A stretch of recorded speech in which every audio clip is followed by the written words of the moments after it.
double, double, talk that trouble. Hex offenders in your bubble. Christian cackling, Shannon got receipts. Mean queen sweeping up the deadbeats. Black nails, big laugh, side-eye, deep cut. Name in the jar if you acting like a put. Circle cast tight, mic in the middle. One wrong move, you a roast, not a riddle. They stir, they spill, they drag, they drag. Whole damn flock in a toe tag bag. Offenders, yeah, they came to fry your vibe. From the room to the group chat live. Hex offenders, if you fake, better duck and dive. Hot tea pouring, can't survive. Hex offenders.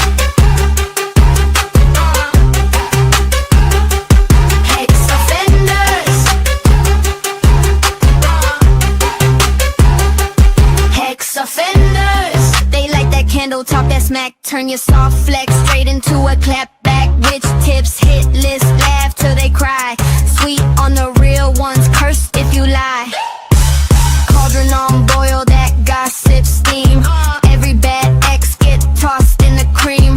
You did dirt, better hope they forget, or end up headline of the episode's Hex offenders, yeah, they came to fry your vibe. From the broom to the group chat live. Hex offenders, if you fake, better duck and dive. Hot tea pouring, can't survive. Offenders. Hex offenders. Hex offenders.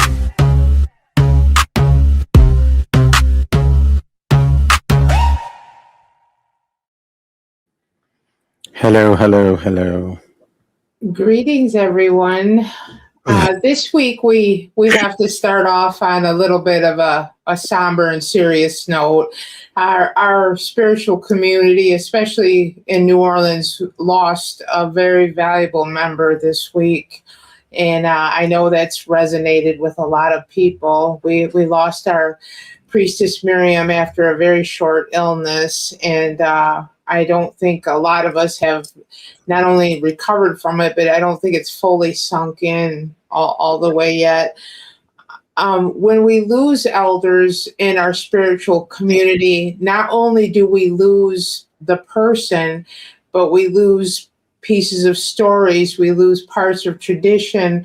We lose that interaction, and that goes a long way with things that can't be recovered. And it's so important that we record things and write things down and pay attention when they are here with us, because once they're gone, the things that we didn't record or didn't write down, they're gone. Well, it's well, from what I understand, I mean, this may have been a short illness that caused this, but she actually had been dealing with some long-term health problems as well. Right. A lot of people don't know this, but Miriam was the only person that I went to and actually sat down and got a psychic reading from. You know, she was always in the other world. She was always in the other world. And remember, and Jay had a story. You know, everybody's got a Miriam story, but when she you know, Jay had briefly been outraged.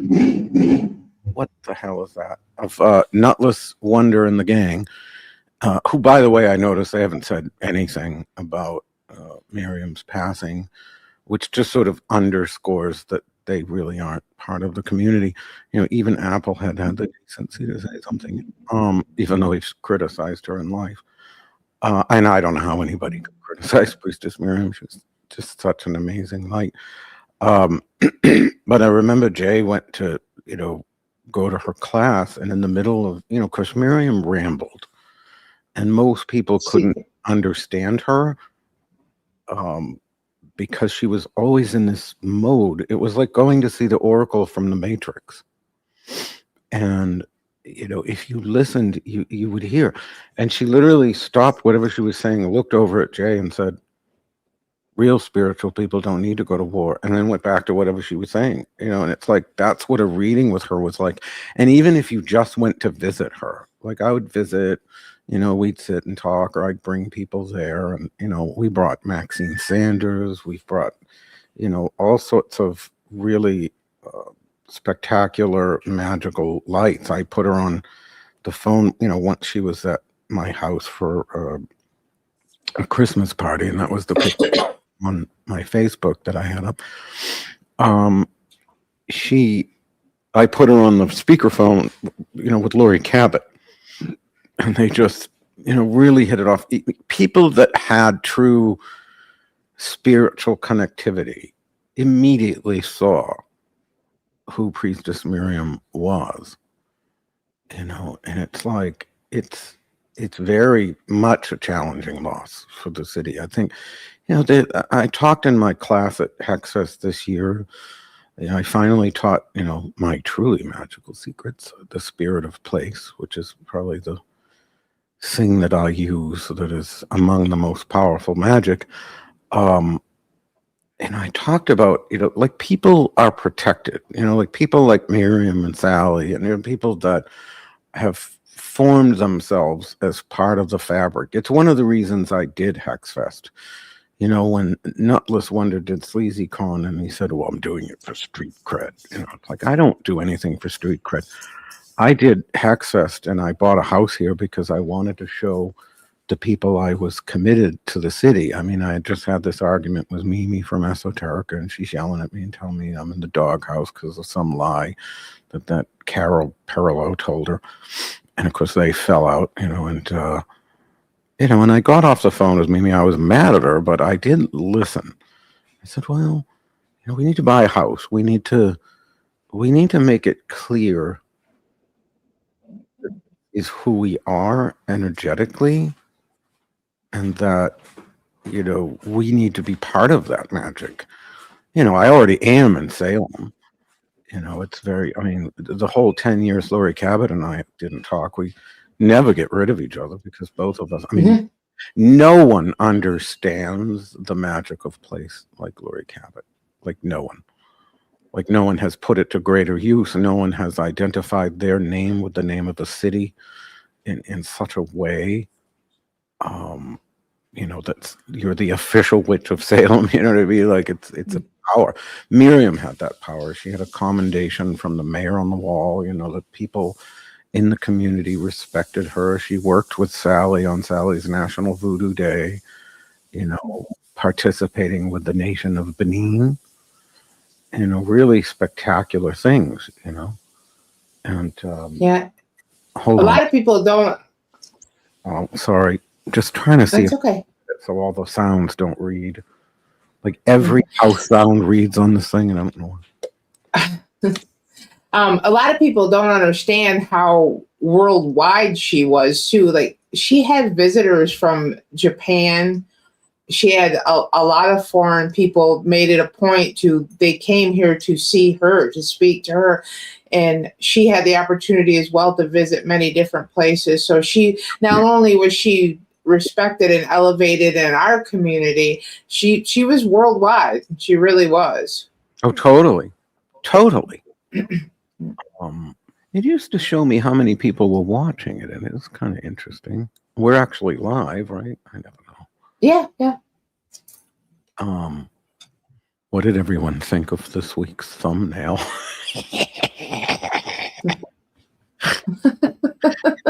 Well, before we get into that, let's do a quick recap of Hexfest, because I know for one, I am getting a ton of follow-up emails, and those of you who I have not responded to yet, I promise I will get to you before the end of this week. So it was a privilege and a pleasure to be able to come and interact with you and speak with you, and I think we all learned a lot of things together. And serious big thank you to Christian and Brian for bringing all of us together. Everybody just had a wonderful time. Yeah, it really was nice. And we met some new people, and this is a labor of love. We haven't really made money from this event since 2021, but we do it because it's just something we love to do. I haven't put the tickets for next year up. I will be doing that. hopefully in the next couple of days. I've been really just struggling. They up my dose of Monjaro, which every time they up it, it makes me tired for like 2 weeks. And, I had to send a bunch of flyers to the printer. So now I'm going to get the Hexfest up. And of course, everybody, that is like, we're doing the early bird for 150, I think it is. And it's just going to be on the site. They won't need a code, so if you get your ticket before October 31st, you'll get 150 off. If you're somebody returning, there's going to be an extra code that you will only get if you've come before, because it's going out to the emails of all the people that have attended Hexfests in the past. And that'll be an extra $50, which can be used even later. So if you forget to buy your tickets, you can at least get $50 off down the road. As far as the returning, we do love our coupons. In Man Killer, I gotta ask her how she has that name, but I absolutely adore it. She and her daughter came, and they were just really just wonderful. And yes, I'm listening. I know the feedback we got. Well, I got this hate mail from somebody all upset that I canceled a Black woman presenting about Miriam. And I'm like, she's got cancer. You know what I mean? Like, I did not cancel her. She couldn't make it last minute. And so people know. I mean, I've never been one of these to tick the boxes. Like, I don't go and I plan this event and say, well, I need, 3 Black people, 2 Chinese. I don't do that. I look for good content from a cultural basis.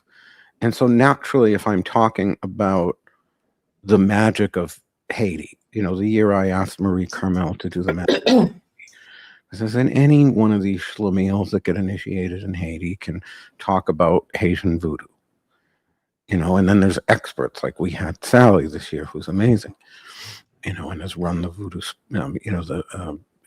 what is it? The Island of Salvation Botanica, the Paris deal that she's done for many years as well. But I asked Marie Carmel to do the magic of Haiti because she's from Haiti. She was talking about, killing people through mirrors, powder. And, I am looking for that cultural experience, which to me naturally involves people from those cultures. Hold on one second. I've got to figure this. I don't know if I have, even him walking across the hall makes the loudest noise, and I don't know why. Let me see if I have. I've got the noise gate. Let me see. Hold on. Maybe this will help. I mean, I got a noise gate that's sort of supposed to block, but it's not. It's like everything, I can literally hear the shaking of his lotion bottle. It's really weird. It's very distracting. I need to start finding a place I can do this. I just don't. We don't have a lot of rooms in this house, so everything's sort of on top of each other. But anyway, it's like if I were doing this, it would be a very different story. So I look for that cultural component. And so naturally, if I'm going to have somebody teaching Mongolian shamanism at WitchCon, it's probably going to be David Shi because he's Mongolian. You know what I mean? Right. Just whipping that word out like every dime store plastic shaman. However, it can be hard in the city because, Jason Menke once gave us an award for Best Festival in 2021, the year before he decided not to present because his Gardnerian friends don't like us. So he was bullied out, basically. And after giving us an award, I found that interesting. And so anyways,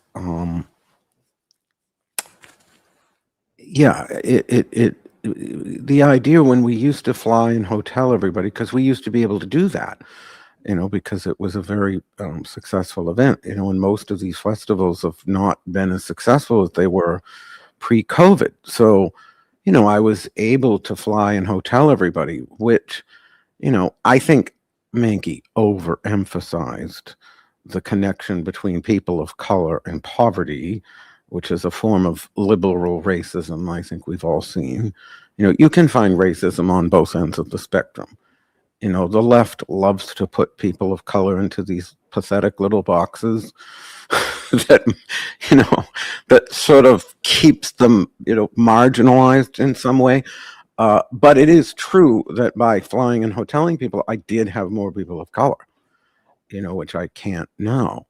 And so I try to get more locals, but I don't think people realize how separatist it is here.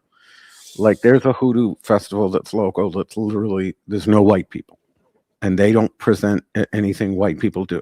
It's just how it is here. Like we have a separate Black Masonic Lodge and white Masonic Lodge. I've never heard of such a thing, like until I moved here. Like the amount of self-imposed separatism on both sides. There's white people that don't want to be around Black people, vice versa. I mean, it is a very integrated city in many ways, but not as much as you would think. So, next year I do have, I have Star Ravenhawk, but out of her classes, one of them is European witchcraft. Isaac Riley, he's a Black psychic at Hex New Orleans, and he's teaching, I'm sure, something on European witchcraft. Goddess Rhonda, she's coming. She teaches European witchcraft. I know Jay is probably doing, she's spent most of her childhood here, and she's originally born in Haiti. And so she's doing something on Grigri. And of course, I think one of Star's classes is on Obeah because she's Jamaican. And so we are having that, but it's just sort of like, I think people think they're not really saying it right. Oh, we want more Black people. Well, no, in reality, you want more of the culture, but that's not always going to happen because it's very separatist here. I'm desperately trying to get Cinnamon to come and give me I'm going to try to adjust this thing again.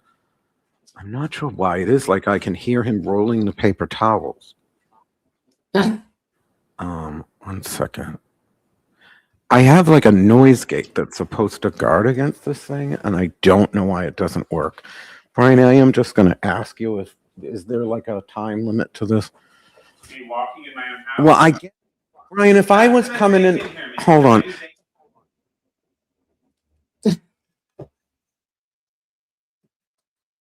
Oh, never mind. I'm just probably gonna. No, you're not understanding this thing. There's nothing I can do about it. There's things I have to do. I'm not going to be jogging. All right, I'm gonna go into the temple. I have no choice. Like I have no choice. It's not bleeding through. Right, but it's on here. It's like somebody crunching a bag of chips. It's really like I don't think people realize how like. Let me see. Don't know how to do this. It's like maybe this will. I don't know. I'm gonna turn the threshold up. Well, see, then you can't hear me. It's just so strange. Like it should be filtering it out. Anyway, I'll remember that.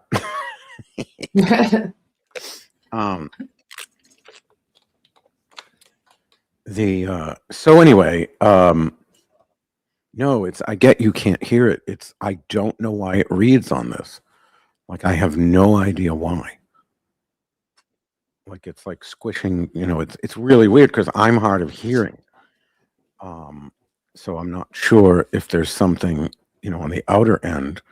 I'm glad it doesn't read to the audience, but it's extremely distracting.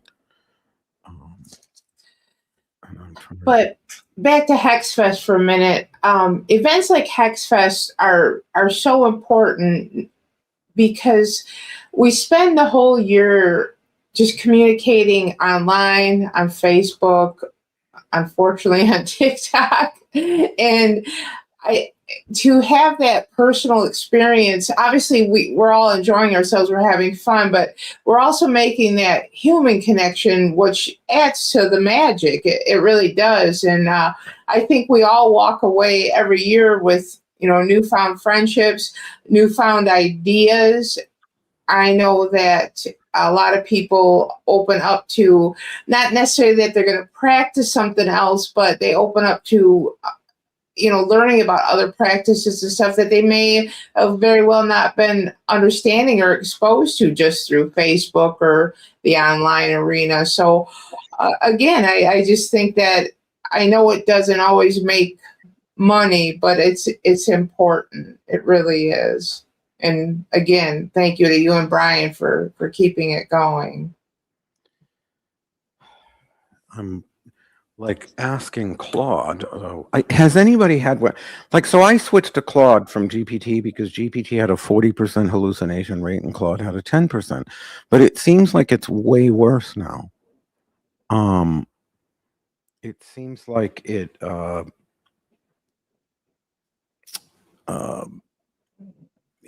seems like it lies constantly.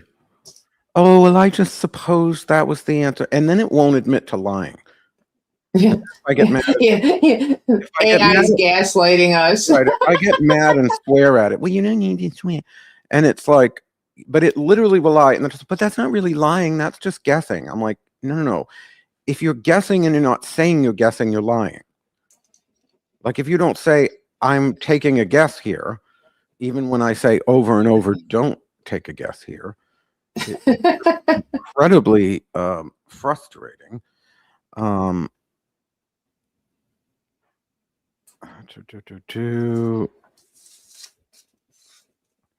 So let me see.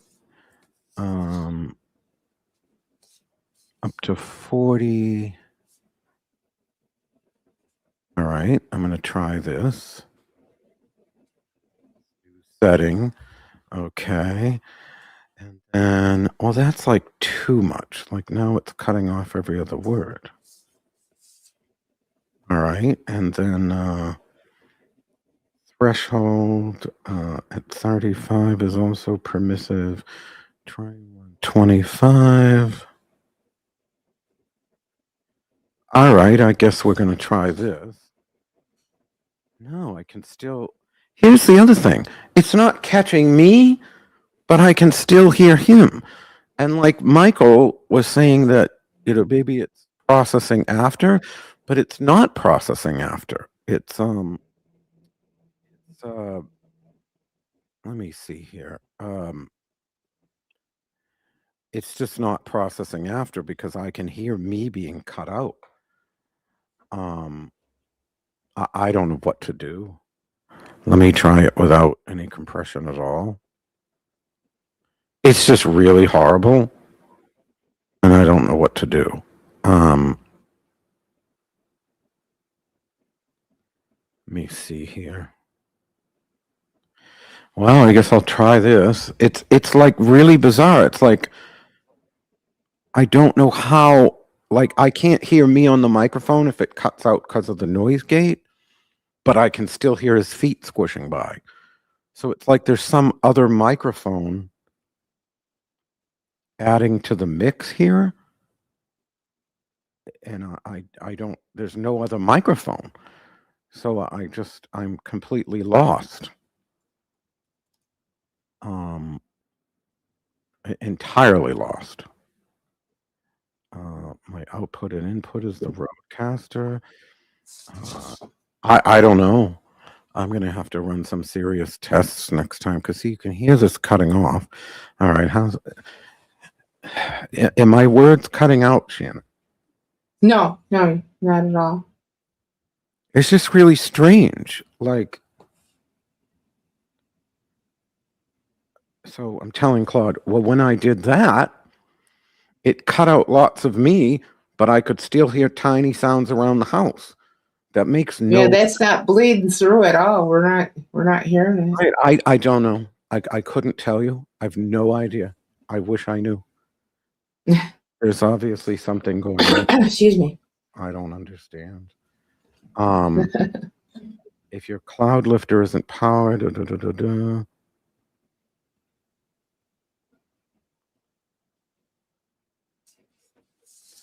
V, I don't know what 48V is. I love how it like tells you half of things. Well, change the 48V. I'm like, where? I've got 15 fucking pieces of equipment here. You know what I mean? It's like I'm supposed to know what that is. It's per channel. Channels.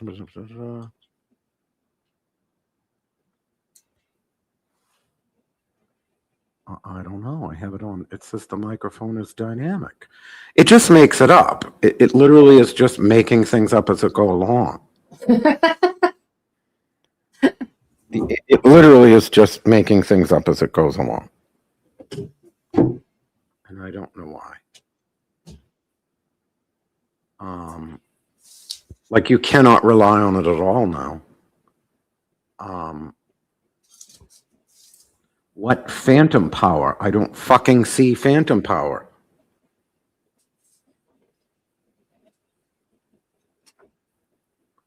You are lying again. Like you don't know what to do because it literally lies it literally lies every fucking time. Yeah, it never used to be like that. You very rarely would catch it slipping up. No, it's almost like as they've tried to improve on it, it's going backwards.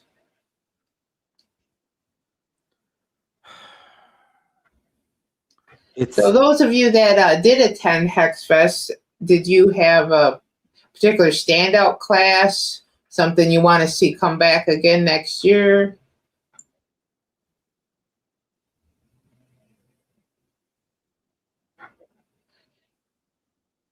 I know myself, I really enjoyed the panels. I almost think we could have went a little bit longer on those.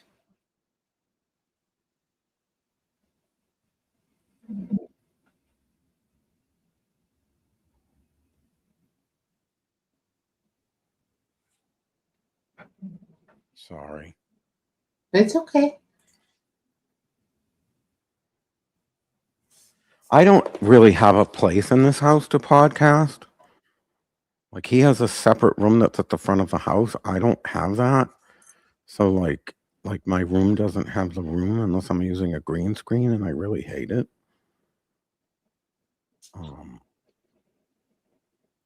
You know, so I have to figure something out. Because it's just literally so impossible. I'm going to end up going down to the store or something. Which just really isn't fair, but you know, that's the story. You know, my whole life, my marriage, everything in my life, people I deal with every day, it's nothing but double standards. I am constantly held to a different standard than everyone else. And it's really tiring me. Like it wears me the fuck down. It's like one of the things I've been looking at with this Warren Museum thing that everyone is freaking out over. I honestly am shocked that there's this much controversy with it. I really am. I don't know. Yeah, it's just, to me, it's one of those things. If you don't want to go, don't go. No, nobody says you have to buy a ticket and go. And the people in the community of Salem are going to benefit from it inadvertently. It's going to, people are going to come to Salem and they're going to spend money in the community, and it's going to keep jobs alive, and it's going to keep the tourism healthy. And tourism needs all the help it can get right now with our economy. Oh, totally. Totally. You know, and that's the other thing that these idiots are not, you know, apparently Matt Rife made TMZ for telling some autistic person to kill himself or something.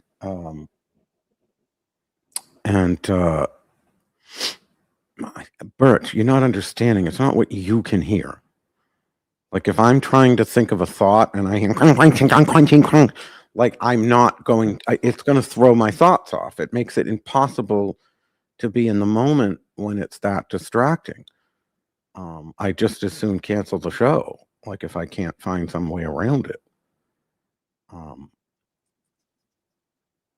But anyway, I'm totally off my game right now because of it. Like I can't focus because I'm waiting for the next crunch. So anyhow,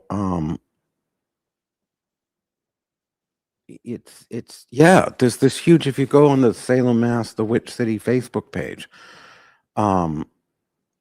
it's really nuts. Like they're really going on and on about this. And, I get Matt Rife, I guess the comedian that co-owns this,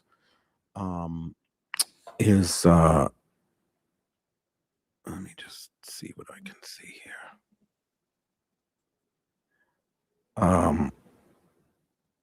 I just wish that this Claude thing would help me. It used to not lie like this. You know what I mean? Like it just didn't. It wasn't I'm just going to take the noise gate off completely. Which of course now I'm really gonna. Birch, it's not like that. You don't understand. I've always been that way. Like I wouldn't, you know what I mean? Like if I'm in a train station and there's tons of people, I'm used to it. But if it's like quiet and quiet and quiet, sort of like when I used to host karaoke, there was nothing worse than a mediocre singer. No, it's true. You'd want a bad singer because the bad singer, you tune out right from the beginning. So you're not listening. You already know they're bad. Even as the host, I already know they're bad. I'm tuning them out. But then you'd get those people and they'd get up there and they'd sing a Whitney song. And for the beginning, it would be very Whitney, really amazing. But as you know, Whitney Houston, most of her songs would bridge into new keys and higher keys. And sometimes they'd be even 2 key changes in the space of the song. So you're all sitting there paying attention to this wonderful singer. And it suddenly hits that bridge where the key changes, and it sounds like a sick cow dying of cancer. And you all notice it because you were, in the mode of relax. You were paying attention. Right. So if I was sitting here podcasting in Grand Central Station, I'd be fine because I already know it's there. But when I'm relaxed and I've got a thought and all of a sudden it's crunch, crunch, squish, squish, crunch, crunch, squish, squish, like it's extremely distracting. So like and then to not be believed, like I feel like a raped woman here. It's like, you know what I mean? It's like, hello, I'm telling you the fucking cocksucking truth. If it is extremely distracting. So I don't, it's just, I'd rather not even do the show. So, well, it is going on. That's why I haven't stopped it, but it's going on like this because, I don't know what to do. I don't have a room. I mean, I could go back to the green screen, but then I'm going to lock the door because I'm definitely not dealing with that. What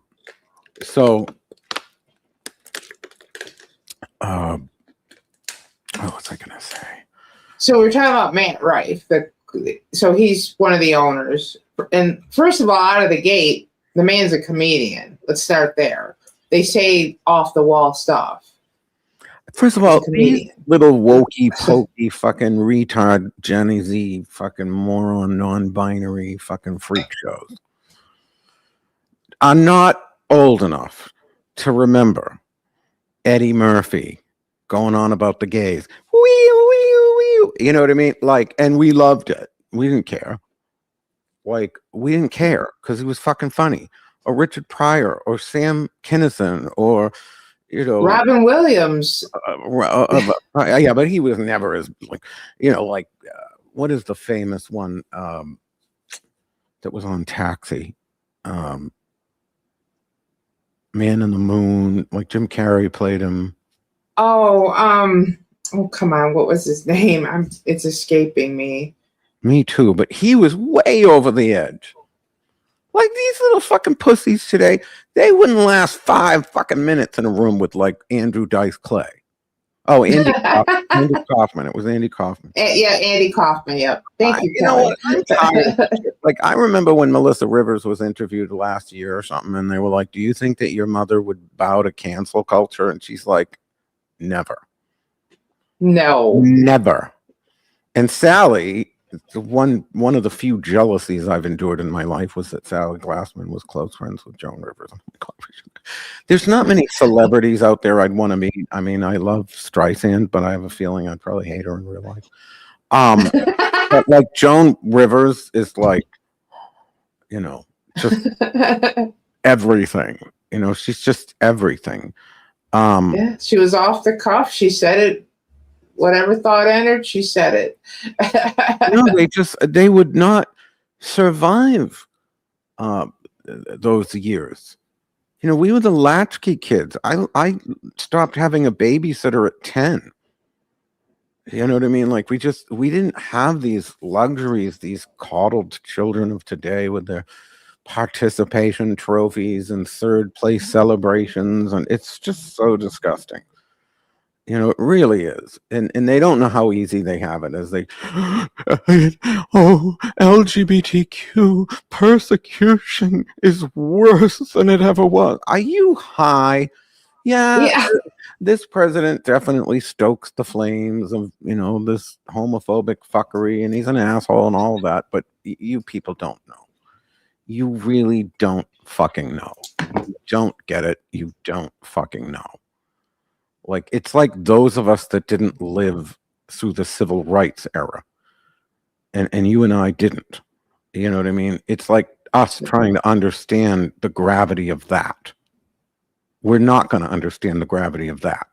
You know, we weren't there during lynchings in the 60s and No. murder. We're not going to understand that. So when someone talks about that, I'm going to listen because I wasn't there and I couldn't understand it. I wasn't there. You know, these kids, they have no fucking clue how easy they have it. You know, and the sick thing is, you know, one of the reasons I do get irritated with the non-binary stealing the word woke from black people is that they're the first people. Like, I saw a video a couple weeks ago of this, you know, because of the non-binary, big, huge thing, you know, arguing with a black man that apparently misgendered them or something and didn't use the they, thems or whatever. And it was all of 5 minutes before the N-word came flying out of the person's mouth.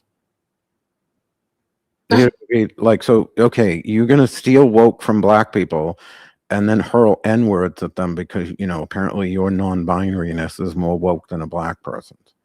Oh, my God. Oh, yeah. I saw that video a couple weeks ago. It's unfucking believable. But this Warren shit, you know, and what people call, like, people come across with these half-cocked fucking arguments, man. Like the one that that Matt Rife went after, and it made TMZ. It was somebody that was apparently autistic. He was in all the groups screaming. And now, mind you, I'm sure he was autistic. You want to know how I know? Because he didn't tell. Because he didn't say he was, yeah. You know, it's like these ones that every person they meet, I am indigenous, I am autistic, I am woke, I am non-binary, I have multiple personality disorder. I'm secretly Romany according to 23andMe. I'm this, I'm this, I'm this, I'm this is almost always proof that they aren't any of those things. You know, so I do think this guy was actually autistic, but he didn't wear a sign. And I got into it with the guy because he's from Connecticut, and he was saying that this museum has no right being in Salem because, you know, it has nothing to do with witches, or the Warrens hated witches, or, you know, and you got the locals in Salem that hate the witch thing. And I recognize the ones that do. And it's those people. What does the Warren Museum have in Salem? It isn't about witches. And it's like, you fucking cunts have been trying to get rid of the witch in Salem for decades. And suddenly, you know, because it suits your purposes, you can truck it out. You fucking hypocrite. Yeah. Like, I hate these people. That's the word right there, how hypocritical it all is. Because, like you said, for years and years, like, well, we don't want to be known for witches and witchcraft. Well, that's who's paying all the bills. Well, suddenly they want to be known for witches and witchcraft if it can be an argument against the Warren Museum. It's so ridiculous. Like, in my favorite. So apparently and they're all upset because I use the word bang. Did Ed Warren bang a 15-year-old girl? And there's like, I've literally heard at least 5 different versions now of why it's true, and none of them are the same, of course. No, and here's the thing. That I've been active in the paranormal community for years and years. I've organized events, I've vendored, what you name it. This is the first I'm hearing about this with Ed Warren. And I've been at events that she was at, and I was actually at the house while she was still alive, and I've never heard that until just this year. I've never heard that hauled out, trucked out, or anything. So I don't know where that one came from. Well, I'll tell you this. The different proofs is, one of the proofs I heard was, well, the woman, the 15-year-old later signed a sworn affidavit. Okay, that's not called proof. That's called evidence. It becomes proof when it's proven. Like, in other words, you take it to court. I mean, did he admit to it? What I mean? Just because she wrote a sworn. So then the next lie, and it's a lie, someone said on my wall, well, there's proof because they all had to sign NDAs. And that's why, basically the implication is that's why you couldn't prove it in court. Well, first of all, never bring a knife to a gunfight. And if your IQ is lower than mine, and it almost certainly is because mine is 142, every intellectual argument you ever get into with me is bringing a knife to a gunfight. I don't know if you're all aware of this, especially those of you who are victims of nutless wonder and so afraid to go forth.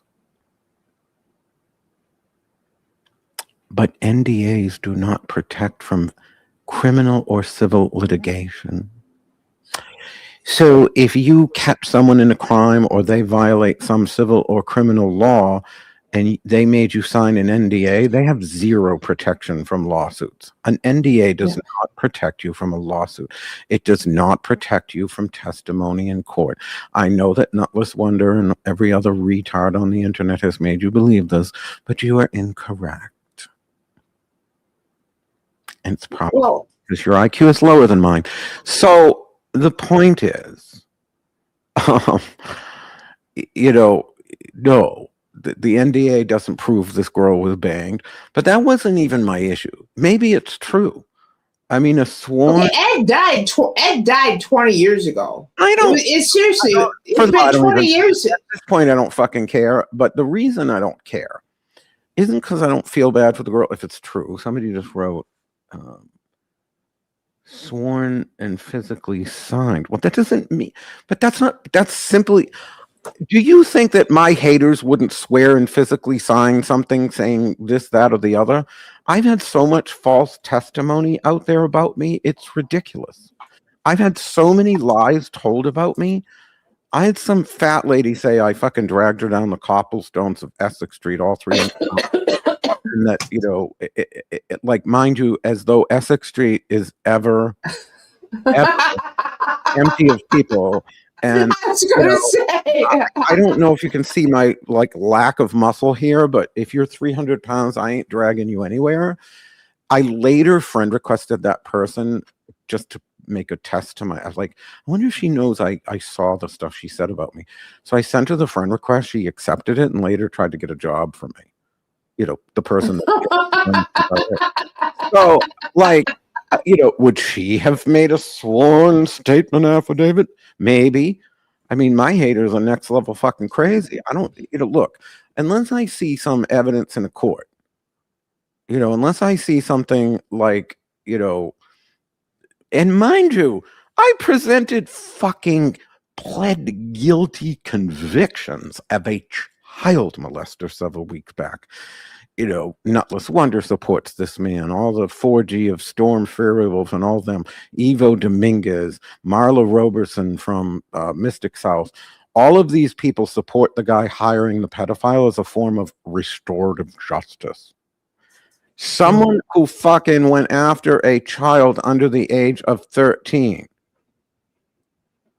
And I wish that I could compare the dots of which of these Warren haters support Oracle Hecateos and Raven's Oasis hiring a pedophile in Cocoa, Florida, because I bet I'd find a lot of crossover.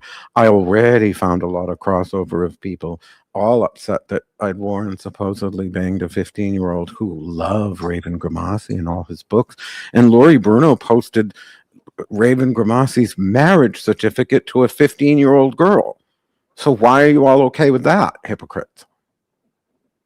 You know what I mean? Like, I'm never going to notice crass hypocrisy, double standards, and all those things without commenting on them. I never have, and I never will. My husband very accurately compares me to Annie Wilkes from Misery. He never got out of the cock-a-doodle car. I am that bitch. Look at the sequel of a movie or the next chapter of the episode of the TV show. And if there's so much as the smallest detail, not sure how I ever got into General Hospital the way they aged the children up. But if I notice the inconsistency, I'm going to notice it. I'm going to say, don't hold me to a different standard than you hold yourself, because we're gonna have a fucking argument about it. And that's the area that I struggle with. There cannot be two sets of rules. There can't be two sets of circumstances. It's one or the other. And that, like you said, the hypocrisy, that's what just gets me. Like, we don't all have to agree on everything, but there's some things that as a group we should have the same ideals about. That pedophile's wrong. I don't think that we should be having an argument. If they hate Ed Warren, pedophile is wrong. If they like Raven Grimassi, pedophile is okay. If they like Oracle Hecateos, hiring a pedophile is okay. Like, these people's ethics are entirely determined by popularity and not the actual principle. If popularity, which frankly, isn't that what the whole song in Wicked was about?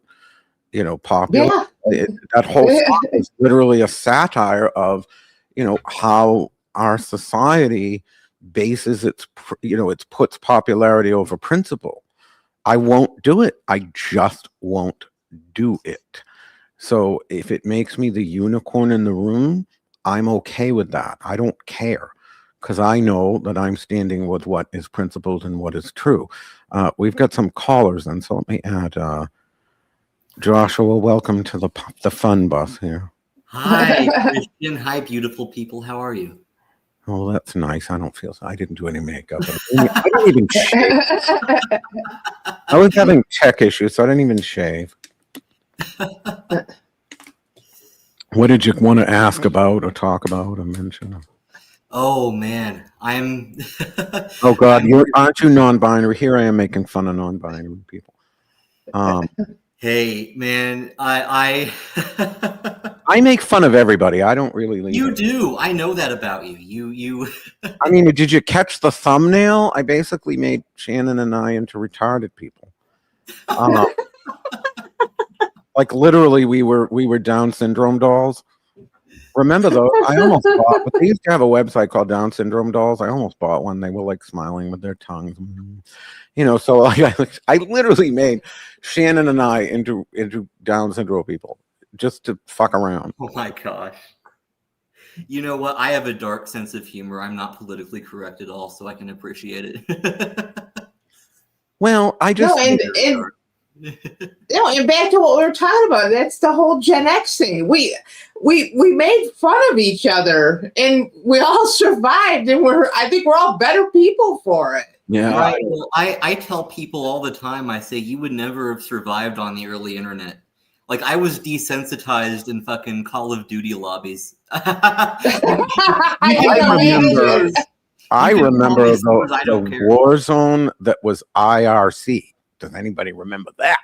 Oh my gosh, yeah. Internet relay chat. I think it's still out there somewhere. It's still out there, that whatever, internet relay chat. I was Fortune Dash, the word fortune with a dash.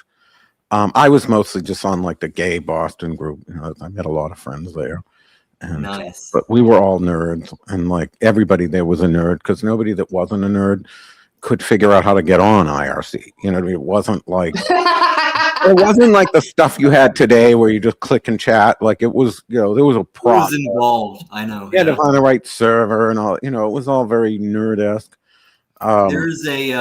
There's a social media platform now called Mastodon that's kind of like that, where it's a decentralized network of different servers that you can join. It was supposed to be an alternative to Twitter or X. I always said it's never going to happen. It's too damn complicated. People don't want to sift through all this nonsense. And, I was right. People don't have the patience for that anymore, which is a shame because I thought it was great. X is where I still have it. I don't use it all the time, but I get a lot of its bots, but you can easily tell the difference between, I mean, I don't think it takes 142 IQ to figure out what's a bot and what isn't on Twitter, but there's a lot, like people say, and there's no anti-Semitism on the left. Oh, give me a fucking break. Go over to Twitter. Like, you want to see the pulse of everything, whether it's right-wing bigotry, left-wing bigotry, all the in-betweeny bigotry, and all the hate and all the rawness, go on fucking Twitter. Because it literally is an eye-opening, sifting through the bots and getting to the actual voices of people. It is so visceral and uncensored on purpose because of Musk, obviously. I don't like threads. Like, every time I go on there, and I can't even do I went to Blue Sky to read Michelle Bellinger's long thing that we're going to address. Oh, I know. That is so convoluted. I can't even figure out what's going on there. If Twitter is all of the worst hatred of the left and the right, both, then Threads and Blue Sky is the most self-righteous of the left. Oh, yeah. It's not the visceral hatred. Like, leftists on Twitter will just call you a Jewish person, the K word right to their face. So will the right wingers on Twitter. It's equal opportunity anti-Semitism on there. The anti-Semitism on the left right now is mostly fueled by the Palestinian genocide. It's wrong. It's completely wrong. Well, here's the thing. If you allow the monsters to make you a monster, you no longer have the grounds to go on about monsters. It's one of the reasons I made that comment about, why don't the Palestinians, why haven't the starving children of Palestine eaten each other? Yes, I absolutely said it. I'm not sorry for it, because the person I said it to was trolling the Auschwitz Museum Twitter. And I'm of the opinion that, like, if your day job 9 to 5 is, working at the Auschwitz Museum and constantly showing the world all of the horrors of Auschwitz, you don't have to take a pro-Israel and anti-Israel, pro or anti-Ukraine, or, talk about the Sudan. You get a pass from all of that in my world. I have super Jewish friends that think that the Auschwitz Museum should stand against Gaza. There's obviously lots of Gaza supporters that think that the Auschwitz Museum should stand for Gaza. I think when you're the Auschwitz Museum, you have more than enough horrible history to deal with without dealing with the rest of it. And it's probably not an opinion I'm ever going to change. And if I see somebody trolling the Auschwitz Museum again, I'd probably say something horrible again. But yes, I understand that some of the government of Israel's position is fueling people's feeling that they have a right to be anti-Semitic, but all they're doing is becoming the very monster that they're criticized. Once you do that, you've lost the plot. If you have to be a bigot to fight bigotry, well, then you're just in a fucking giant puddle of bigots. Well, my opinion, and I've been outspoken on this, is that I don't think anybody should be required to say anything that they don't want to say. If you're a public figure and you don't have to work in an Auschwitz museum or do any kind of public service to earn that right. I think that if you're a public figure and That's fair. I mean, look, not- I will never publicly. I told, when people thought that I was so mean to Wendy Rule for pulling out of Hexas, it had nothing to do with that. I wasn't mean to Yulia Tarola. She's still on my friends list. I was very respectful. She didn't like what I said about the Palestinian thing. She said, unless you publicly apologize, I can't be part of the event. I totally respected her because she wasn't a fucking douchebag the way Wendy Rule was. She was respectful and gave her opinion and said, I don't agree with you. And, like an adult with intelligence, and Yulia Tarola is a genius, and just wonderful. I don't hold any ill will at all to her for pulling out of Hexas. But I told her, I said, I won't ever publicly apologize for anything again, because it's like theater. It's sort of like these loyalty pledges you're talking about. Like, I'm not going to go out there and say, like, it's almost like a copy paster. Trans women and women, trans men are men, and non-binary. And it's like, there's this thing. Buzzwords. And it's like, look, I see trans women as trans women, and so do some of the trans women I know. Yes, it's not the official. I don't see them in the same category. Some people might not like that, but at the same time, like, no, I would never. I don't care what fucking bathroom people use. You know what I mean?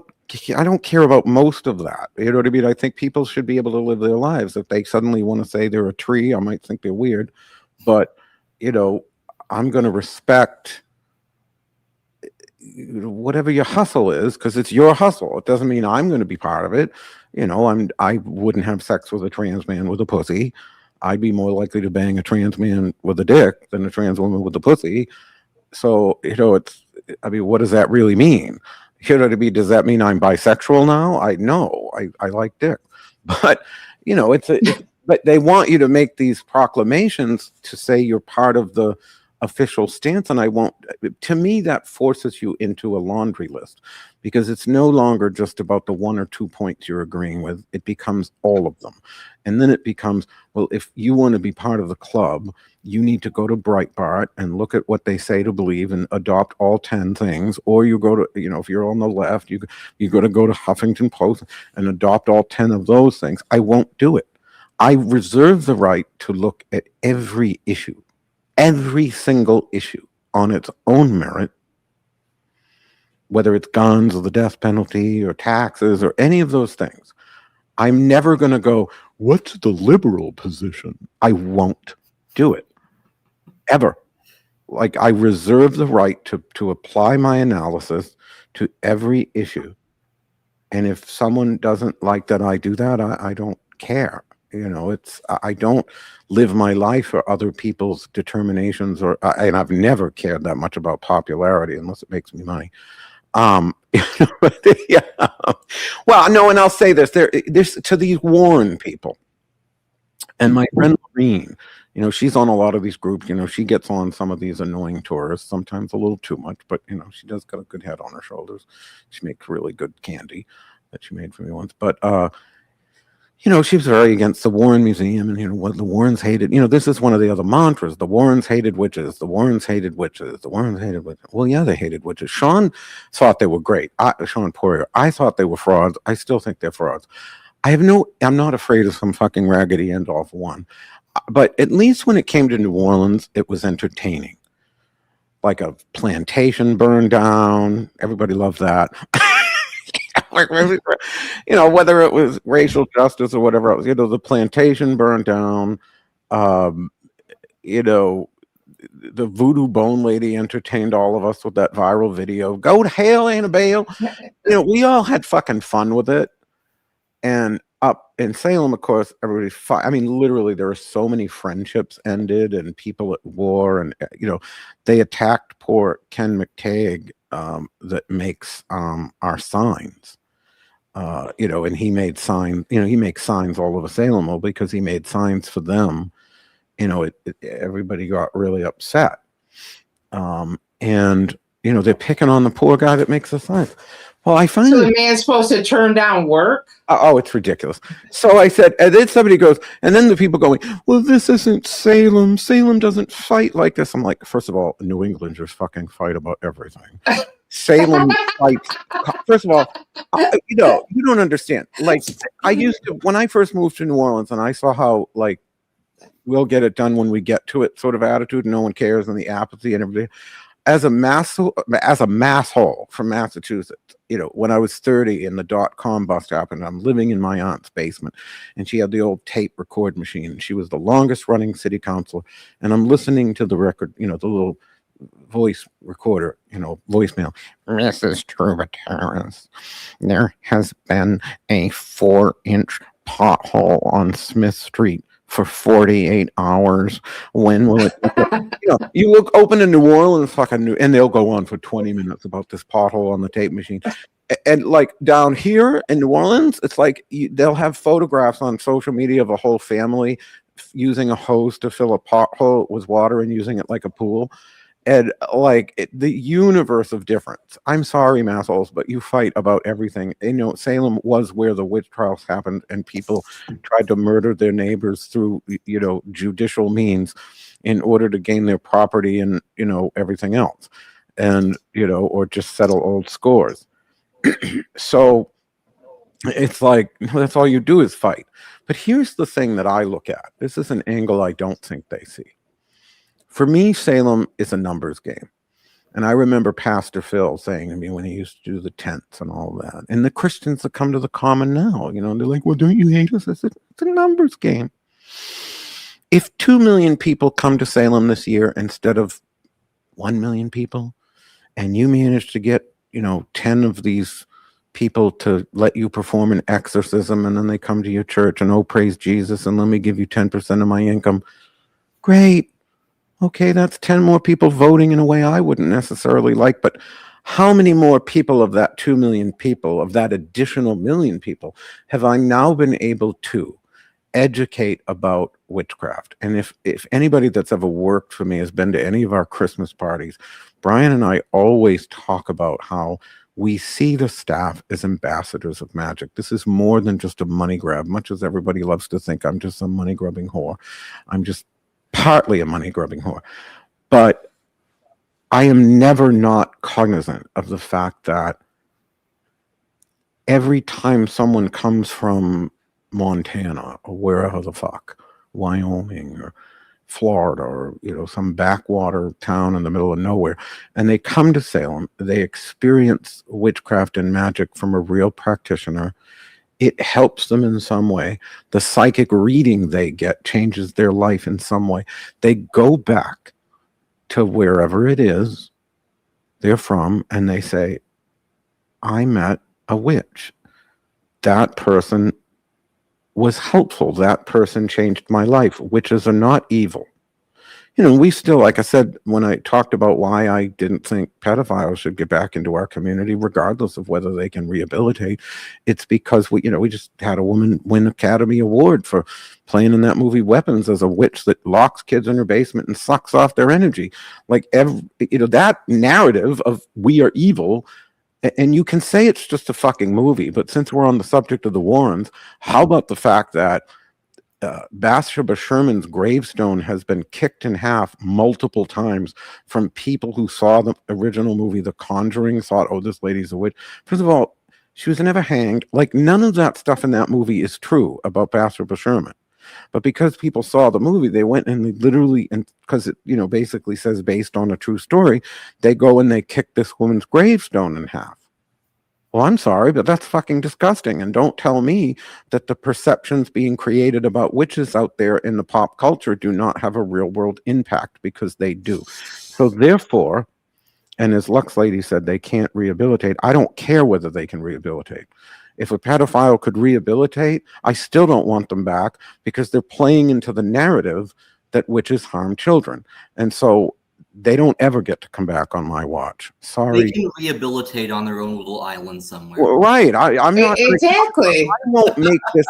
Everybody in this debate, both sides of this Oracle Hecateos debate, keeps trying to make it all based on whether they can or cannot rehabilitate. I commend the ambassador work. My position has been for a long time that if you practice witchcraft in any form, you kind of you kind of lose the privilege of being accepted by society, and that's just a thing that you should that I've accepted. I'm glad you said that, Joshua, because the thing, one lady gets on the Salem page and was like, well, Salem used to be, oh no, it was the lady on my wall that said Salem used to be a safe space and all of it. I'm like, first of all, when for Bridget Bishop? I mean, what the fuck? I bet Rebecca Nurse really thought it was a safe space. When? And in my day, please, in 2007, when Sean died, half the city tried to take me out. It failed. But it doesn't bother. Oh, go ahead. But it's like, no, it's magic is not a safe space. Magic is power. Magic takes us to dangerous places and into the cracks and crevices of mystery, and all sorts of craziness. And the deepest, darkest portions of the world. It's ridiculous. It's not. First of all, even if real witchcraft had never come to Salem, it still wouldn't be a fucking safe space. Just ask Rebecca Nurse. Or just any number of people. You know what I mean? It's never been a safe space. But here's where the ambassador thing comes into play.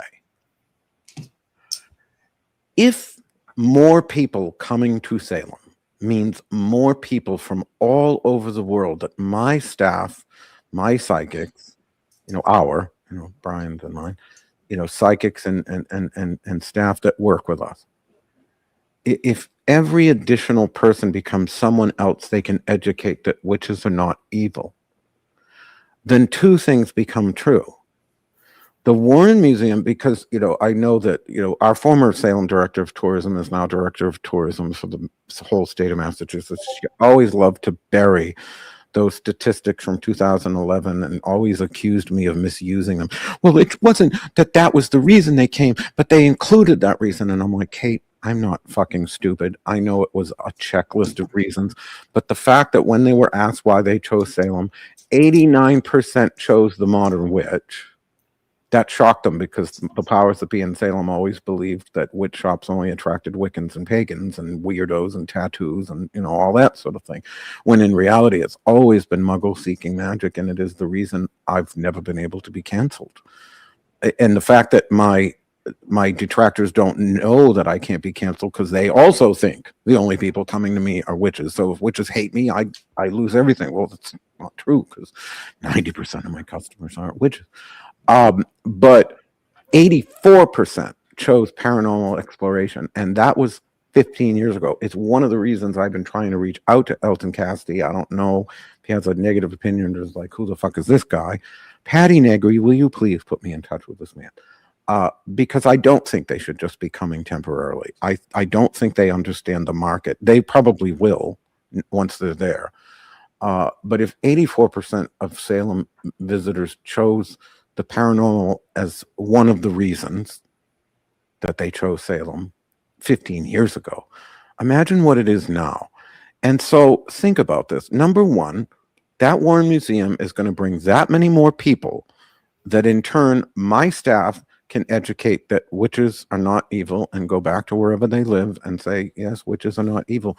Here's the other half of that these, I'm going to sound like Trump, these low IQ people on the Salem page are not grasping, no matter how many times I say it, because they're just like, ooh.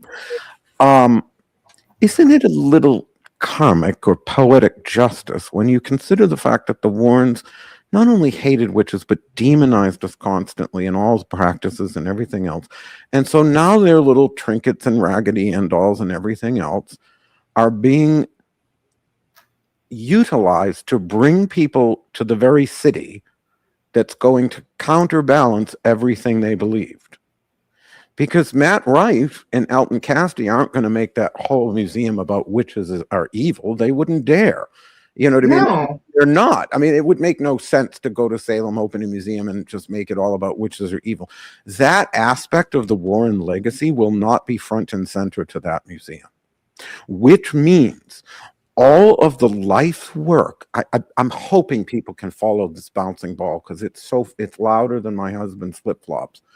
Like, I'm hoping that you can follow this bouncing logical ball. I'm looking straight into the camera, desperately hoping. If the entire life's legacy of the Warrens fueled when they were alive their hatred of witches, isn't it rather poetic justice that all of their legacy and life's work is now being used to bring people to a city that's going to educate every person who visits in some way that witches are not evil? Isn't that sort of karma? I think it is. It doesn't bother me, man. Like the Warrens might have hated witches. You know who else hates witches? A lot of people. I had maintenance come into my apartment today. This guy comes in, immediately he sees my fucking shrine with a giant, with the skull and the fucking reaping hook, and he did what he needed to do, and he practically ran out of here. It doesn't bother me. Well, I mean, if there's anything witches and Jews have in common, it's we get it on the left and the right. I got another person. I'm going to keep you on, though, because you're adding to the conversation. I mean, if there's anything witches and Jews have... Hold on. Michael, can you turn off whatever that is? I got another person. I'm going to keep you on. I'm going to have to take him out of the thing. I don't know. Echoing. I had you about to come on, Michael, but I can't. Uncle Birch, unless he's... Oh, my God. Oh, Uncle Birch. Is that me? There he is. Can you turn your phone? Hey, Josh. Can you turn your phone so it's horizontal? Yeah, it's kind of messing with me just a little bit. There we go. Bad enough he's always in the dark. You kind of caught me by surprise, man. It's like the shadow coming from the shadow realm. I am the shadow. So before I get into it, I mean, does everybody understand the point I'm making? That, like, that it's rather poetic justice that all of the legacy and life's work of a couple who promoted so much animosity towards witches is now having their work promote witches. Yes, I love that. I love irony. I mean, try to explain that to these simpletons on that Salem page. First of all, I got into it with the guy that Matt Rife made TMZ for. And the guy was like, in Connecticut, there was only one person hanged in Salem, but there were so many more people in Connecticut. I was like, dude, what the fuck is wrong with you? There were 19 people hanged and one person crushed. What do you like? And I told, and of course, all of the Salem people that are fighting the Warren Museum all view this guy as a hero. And it's like more hypocrisy. Let me tell you something. If there's any truth I know, it's these hoes on those Salem groups would rip someone apart if they just came on and said only one person was hanged. But because he's supporting their cause, they're like, you're picking on this part. I'm like, first of all, the guy didn't come into the chat wearing a fucking retard sign. That's why I made us, I made us retarded. I mainly didn't make us retarded because of that guy. Because he didn't have the Mongo thing. Like, he looked normal. Like, he didn't look like, first of all, if somebody comes on there looking like Corky from Life Goes On, I'm probably going to play them a little bit with kid gloves. I'm not going to be extra cunty because I'm going to be like, I don't, if Nan from American Horror Story came on, it was like, I'm going to be extra nice because, like, you do. But this guy was on there being completely fucking obnoxious. So, of course, like, if you're like someone like Matt Rife, you're going to be an extra much of a cunt. And that guy was saying shit that most of these people in the Salem groups would have ripped him apart for if he were not against that museum, which just makes them even more hypocrites than they already are. The reason that if you caught the thumbnail for this show where Shannon and I were Down syndrome dolls, there's this weird TikToker. Boy, did I get an earful about her from Kalila from Haunted Histories. I mean, she's one of Sebastian's flunkies. TikToker.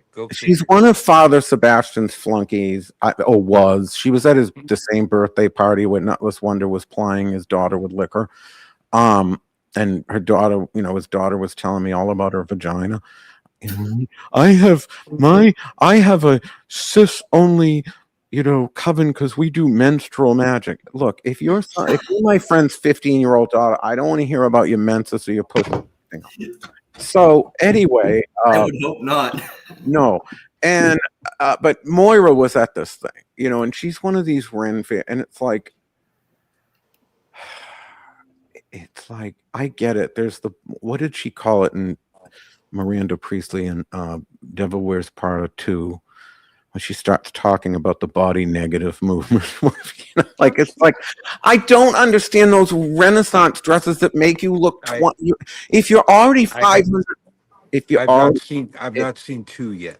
If you're Don't spoil it. okay, but if you're already 500 pounds, can you not wear those type of Renaissance dresses which make this middle area look like a tire? Like it doesn't work. It's like it doesn't work. It makes you look like they think it makes them look thinner. It makes them look 10 times fatter. And that's this Moira. And she looks like, I said she looks like she has Down syndrome. Because she does. I wish I downloaded a picture. She's totally got that Mongo look. And she's on this video. And I guess, I had blocked her ages ago. Now she's got a new video about how I just blocked her. I blocked her years ago because she got in with Nutless Wonder. And she used to work, for my tour for 2 weeks. And she claims that I screamed at her because she wouldn't do the ritual. Well, first of all, Jay, our tour guide, at one point wasn't comfortable doing the ritual. So she can tell you I was very kind. I said, well, you could do it this way. You know what I mean? I was very nice about it. With Moira, she said she was a Christian and she didn't feel comfortable doing the ritual and that she needed to leave doing the tour. And I was perfectly kind about it. I didn't yell at her. I didn't say anything. And it's not like I wouldn't admit to yelling at somebody. I fucking yelled at people on the show. So Shannon's looking. Where's my fucking she's had both Lorelai and I yell at her. So it's yes, at the same time. At the same time. It's not like I wouldn't admit that I yelled at somebody. It's just, but I yelled at I didn't yell at Moira, and she's on there going on. This is the new thing. Juliet from the New Orleans cover's got this tote bag with a graphic somebody did of Nutless Wonder and I having a fist fight. With boxing gloves, and I look 3 times my size. I'm like, Juliet, what the fuck? Hate that bag. So anyway, I understand now why Laurie Cabot was so upset 20 years ago, because they did an editorial cartoon of her and I playing tug of war over a giant dollar bill with the mayor's face on it in the Salem News. And she was very upset. I thought, oh my God, I've made it. I know why, because we were at odds at the time, and so she's probably thinking, well, why are they putting this motherfucker on the same plane as me? And so now, I'm looking at these images in Moira's video going, don't go to either of their stores, making of both sides. It's like, look, I'm a cunt, I'm an asshole. Don't put a cunt and an asshole on the same plane as a sexual predator and all the things he does, and a grave desecrator and everything else he does. Don't put me on that level. And please don't put him on, because the tier of difference here, between these two people. So what did you want to say, Bert? Because you're like Trump. Okay. Well, first of all, Josh. Josh is one of mine. I brought him to Hexfest, and I would absolutely recommend him for WitchCon. He knows some shit. Now, beyond that, submit. Everybody can submit. Well, I'll send you the thing. Huh? I just might submit something. Okay. Kind of late. I think you should. I think you should. But beyond that, I got a whole bunch of my people here. I've been watching your comments. Whole bunch of people. I go live every day on TikTok, and a whole bunch of them are here. And what they're looking for, because I keep telling them that any day, Christian Day is going to spill the tea on the newest exploits of the Nutless Wonder. And so I know we're not going. I will mute you. Okay, go ahead. Just a quick thing I just want to say. Sean Day, if you look at the screen, it says join.hexoffenders live. If you go there to join.hexoffenders live, there is a call-in button.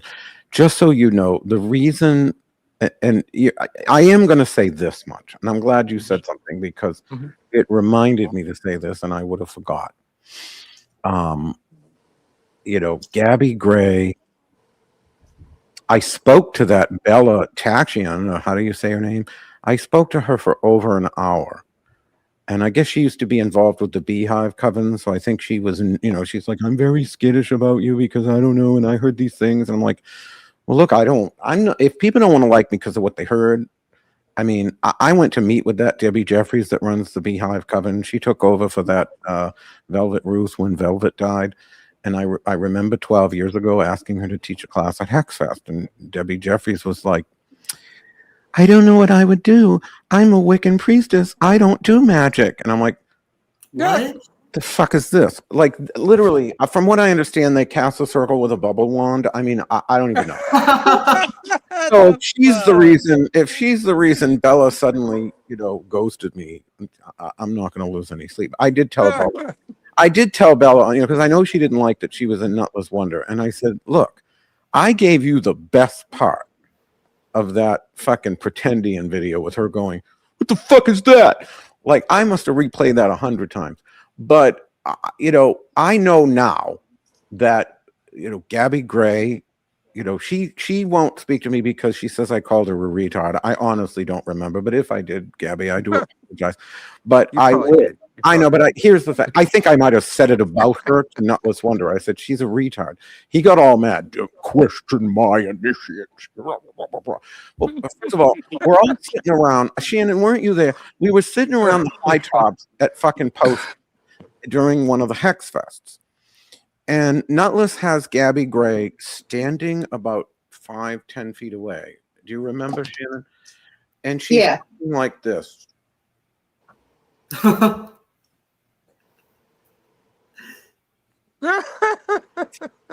fuck?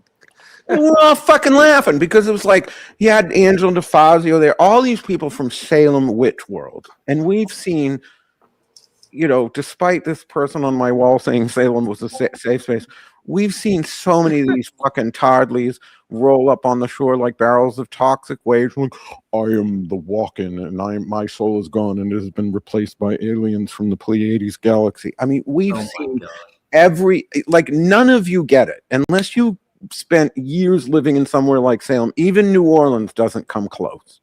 Yeah, you get the occasionals like Matea, you freaks that roll in, but it is not like Salem. Nothing, fucking nothing is like Salem with these freaks rolling in, and and you experience at such a fast pace that no one anywhere could understand it unless you've lived it.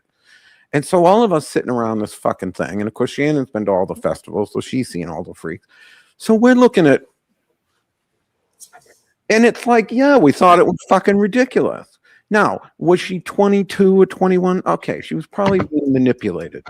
But the fact that I know now that she has an abuse story, Bella has an abuse story, Juliet has an abuse story, Michelle Belanger has an abuse story, and not one of these people other than Juliet is willing to come forward and say something. Look, I get they don't want to come and say something here because whatever, they think I have an agenda. Of course I have an agenda. I have multiple agendas. I definitely have an agenda that I think this guy deserves to be taken down. Yeah. But it's not just because of my own personal reasons. It's also because I think he's a fucking predator. So if there's the whole fucking town, dude. I understand that, but look, I'm really going to go there now. Sorry, women, for saying this. I'm sorry for what I'm about to say. Oh no, I'm not, because I really believe it. I don't get it. It's like, okay, fine. I understand the whole rationale. It's really hard for women to come forward because the system persecutes victims and blah, blah, blah. I know the whole sad narrative. And I just want to introduce you to the other side of the coin. How many other women are going to get assaulted or victimized because you decide not to come forward, whatever the fears are, whatever the reasons are? How many other women are going to be victimized because of your silence? Am I that off base saying this? I'll ask the No. one woman in the room. No. Well, You're not the one woman I in the can't room. answer for the women. But No, we need to speak up. Well, I mean, I get it. I mean, I get it. I had a mother that was raped and nearly murdered, I will say. She fucking, went out and got her gun license. And I remember her showing me how her husband came into the bar. This was weeks after he nearly raped and murdered her. And, nothing came of it. The police didn't do anything. It was just a nightmare.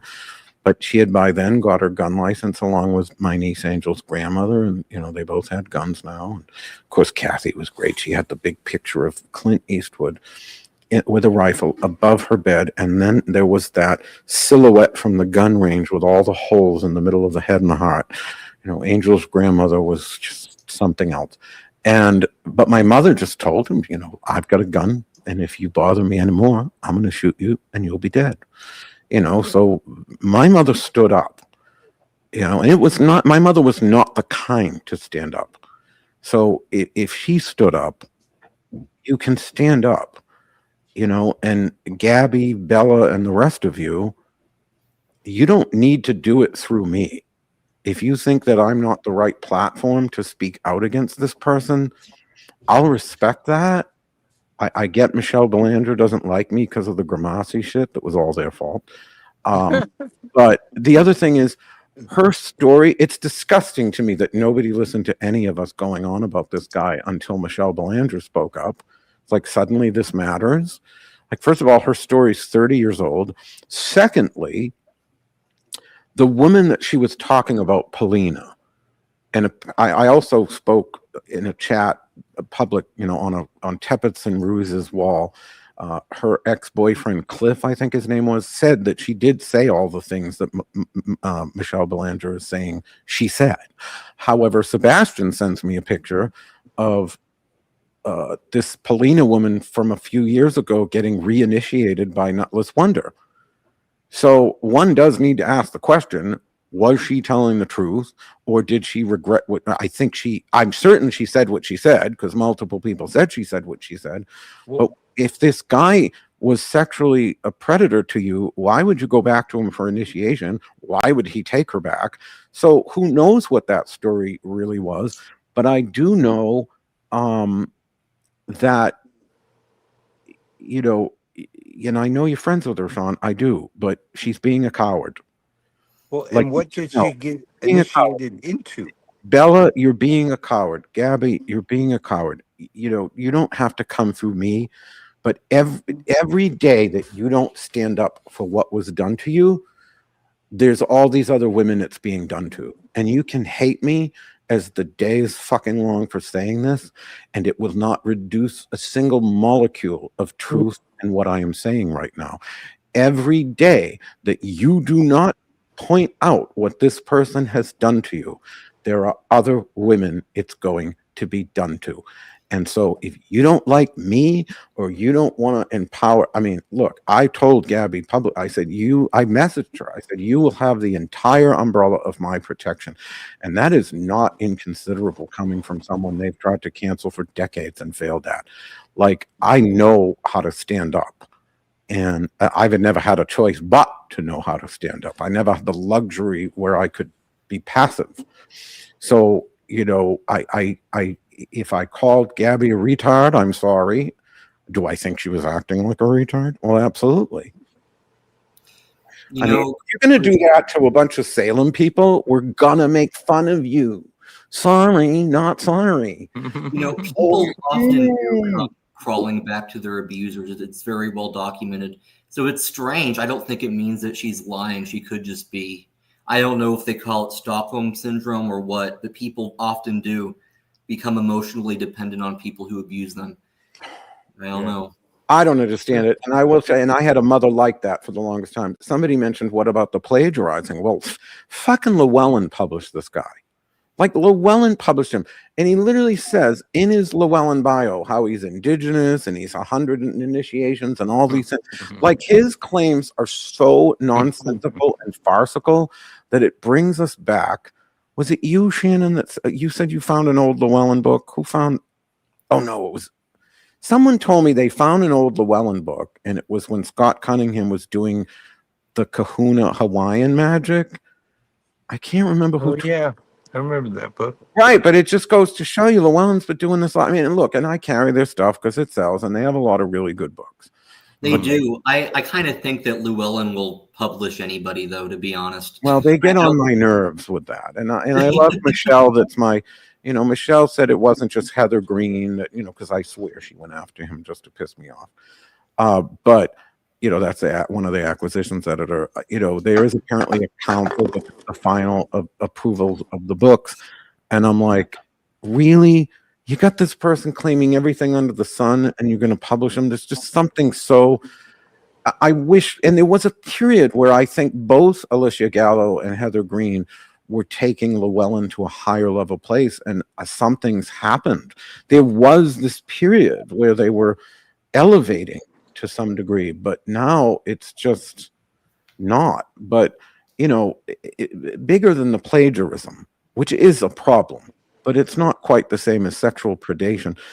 Again, if you see this or someone tells you I said this, Bella, Gabby, it doesn't have to be through me. You don't have to like me. You can hate my guts. That does not change the fact that what this man did to you is wrong. And Bella told me, he made all these magical threats. I know he did all kinds of threats to Juliet about her socially and financially, though not physically. I don't remember if she said magically. I know Kevin Kabash, their former manager, was on the phone, and he didn't agree with, he corroborated everything Juliet said, and, didn't agree with what Sean did. But, like, that's 3 women, and Juliet's willing to speak out. Juliet is willing to speak out.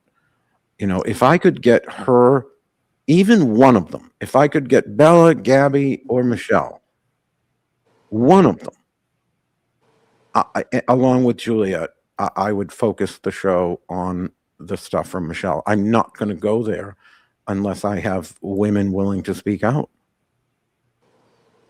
Yes. Well, the problem is that people hate you I more don't than care. they hate pedos. And so I don't care. I know, but when the Yeah, message comes from you, these assholes don't listen. Yeah, but that's not the point. The fact is, okay, don't speak through me. But does hating me mean you don't speak out at all? And so other women get treated to predatory behavior. Apparently, that is what it means. Yeah. Like I don't know how that makes sense. I It hate doesn't. Adolf Hitler, but it doesn't stop me from criticizing things I don't like that have nothing to do with Hitler. Like, his predation of these women has nothing to do with me. He's never put the moves on me. I often wondered if he wanted to, because he's so obsessed with me. But, like I've said, that growth on his forehead is directly proportionate to the growth of my crotch, because if you've got this thing bulging out of your head, I'm not getting an erection. But nonetheless, none of his predation has anything to do with me. So why can't Gabby and Bella and these, clearly there's more than just them. Bella told me that he put the moves on her in the workplace. Like, that's such a legal quagmire. Like, he put the what I moves heard about in Juliet. the workplace. So, am I being, like, sort of aggressive to Bella and Gabby? Well, yeah, because first of all, my mother was actually raped and almost murdered. From what I understand, he didn't rape these women, nor did he try to kill them. So if I have a special disdain for these women that won't come forward, it's because of that. If I have a special disdain for women who lie about sexual assault or make these things up, it is because of that. Because when women lie about these things, people like my mother, my mother's husband held her head under a gas stove, hit her in her one eye because she was blind in one eye.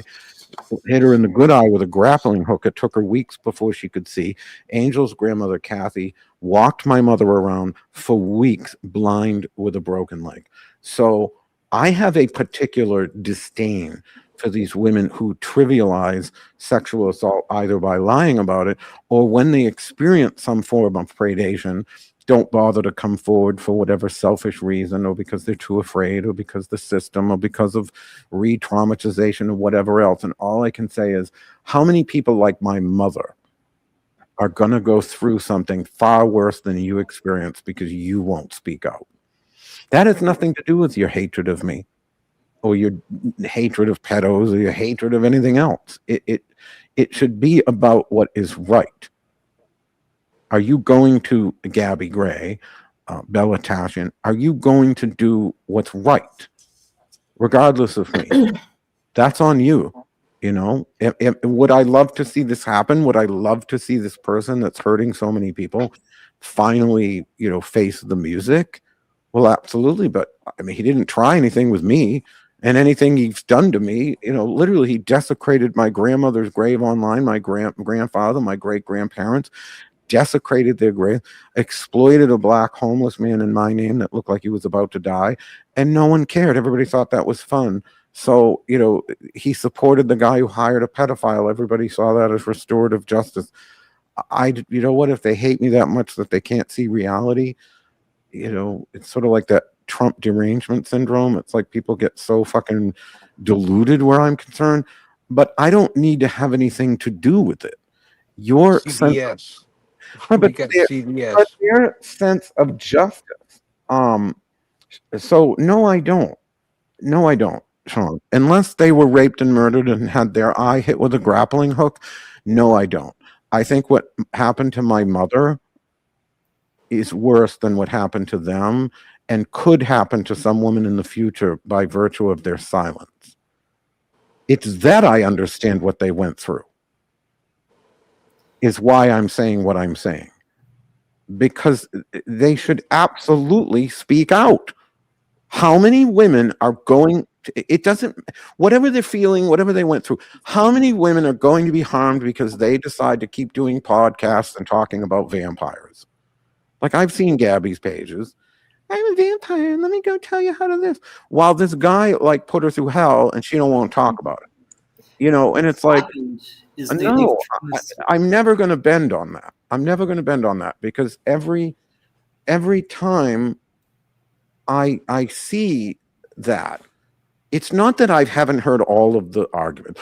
Well, the system re-traumatizes women in fact. Okay, great. And I saw a stack of fucking Polaroids of my mother's bloody body in 1985.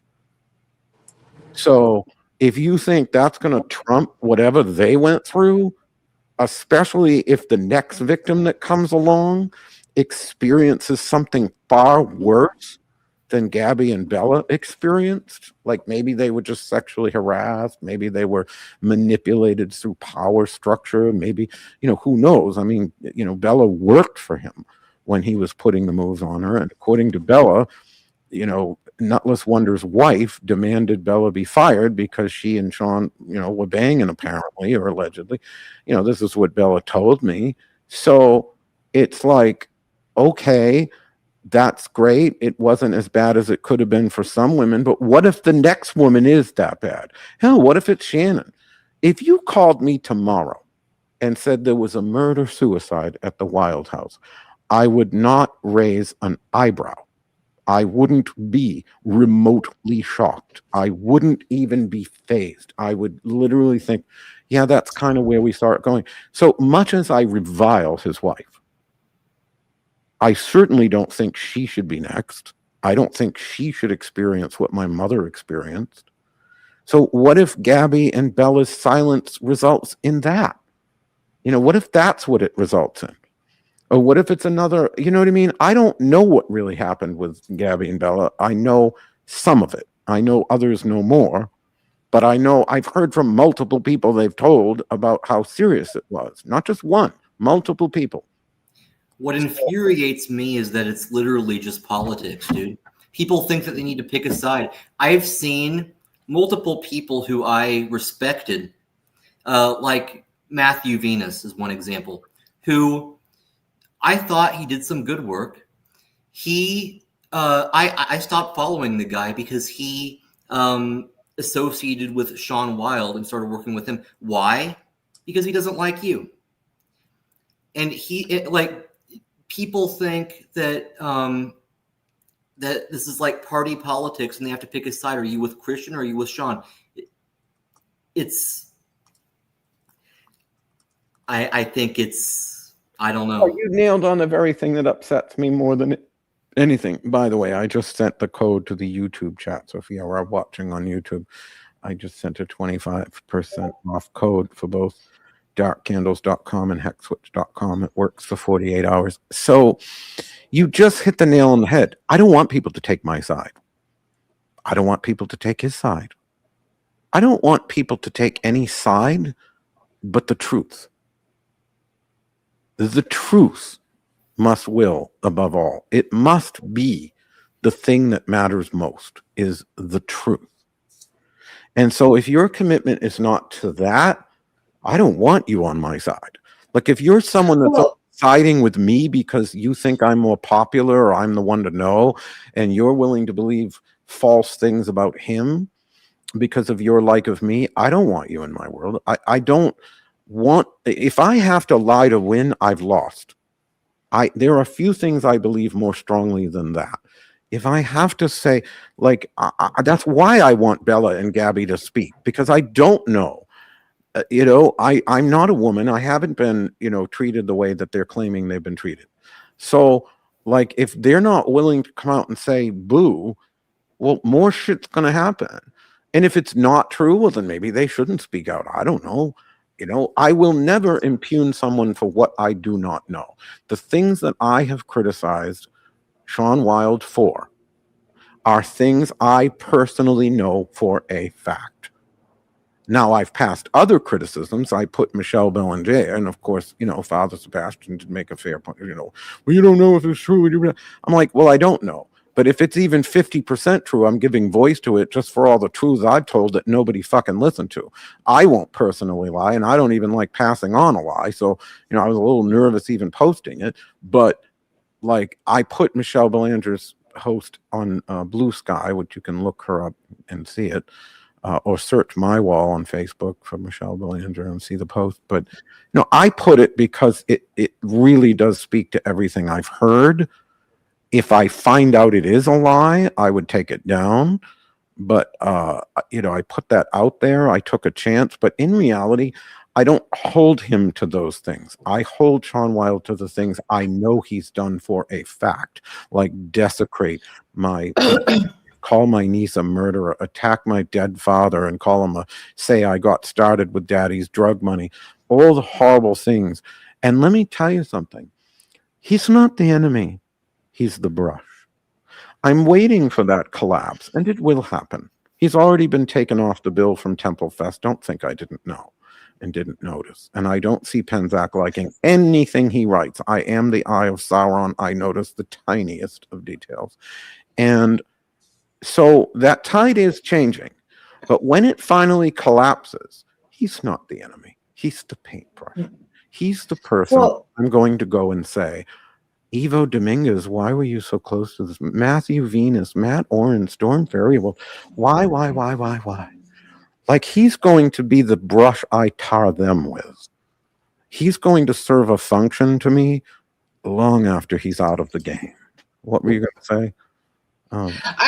I'm not trying to detract what you're talking about. I just wanted to finish up this thing that we were talking about the Mora TikToker, because we're running out of time, and this sent me over the edge, because criticism is fair. Like you said, you don't care if somebody likes you. I don't make the choice if somebody likes me or whatever. If you're going to criticize. You could say you don't like Hex. You could say you had a bad experience there. You could say you don't like my products. That's all fair. But false claims are something different. And I was sent 2 different videos, TikToks, of this woman talking about that Christian and Sean both carry Amazon products and all this stuff in there. Everything's made in China. And this sent me over the edge, because I supplied both stores with product product that I made with my own hands, my employees made with their own hands, and I was so offended by this. And she spoke with such authority. You have more stuff from China than I do, but because this woman spoke with such authority that she knows for a fact that all the stuff is from Amazon or this or that, and it was straight up lies, and it was offensive because you have over the years curated makers and craftspeople to make the items in your store. Remember the guy? I got to get more of them. The guy in Crete.